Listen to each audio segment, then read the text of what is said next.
समझ पा रहा हूँ।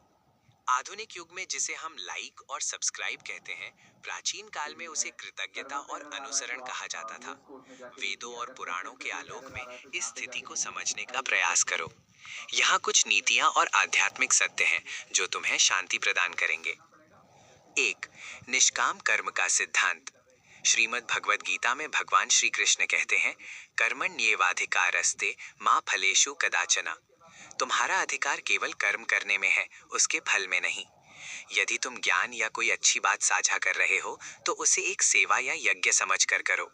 जब हम फल, लाइक या सब्सक्राइब की इच्छा छोड़कर कर्म करते हैं तो हमारा मन अशांत नहीं होता। 2, सूर्य का धर्म। वत्स, क्या सूर्य कभी ये देखता है कि कितने लोग उसे अर्घ्य दे रहे हैं या कितने उसे देख रहे हैं? वह केवल अपना प्रकाश फैलाता है क्योंकि वो उसका स्वभाव है। तुम भी सूर्य के समान बनो। तुम्हारा कार्य प्रकाश फैलाना है। जो उसे ग्रहण कर रहे हैं उनका कल्याण हो रहा है। उनकी प्रतिक्रिया पर तुम्हारा नियंत्रण नहीं है, पर तुम्हारी साधना पर तुम्हारा पूर्ण अधिकार है।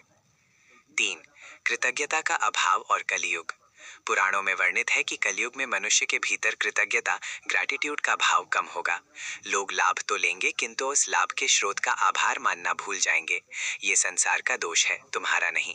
यदि कोई तुम्हारे ज्ञान से लाभ उठा रहा है और तुम्हें धन्यवाद नहीं दे रहा तो समझो कि उसका ऋण तुम पर नहीं चढ़ रहा, बल्कि तुम्हारा पुण्य बढ़ रहा है। 4, सार की महत्ता। एक सच्चा साधक संख्या के पीछे नहीं भागता, वह सत्य के पीछे भागता है। यदि तुम्हारे वीडियो से किसी एक व्यक्ति के जीवन में भी सकारात्मक परिवर्तन आता है तो तुम्हारा परिश्रम सफल हो गया। वह अदृश्य आशीर्वाद उन सब्सक्राइब के बटनों से कहीं अधिक मूल्यवान है। 5, धैर्य और अटूट विश्वास। नीति शास्त्र कहता है कि सत्य और गुण कभी छिपे नहीं रहते।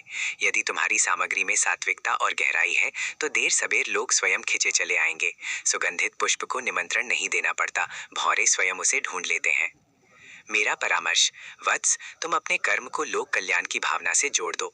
जब तुम दूसरों की प्रसन्नता के लिए कुछ करते हो तो तुम्हें किसी बाहरी स्वीकृति, लाइक की आवश्यकता नहीं रह जाती।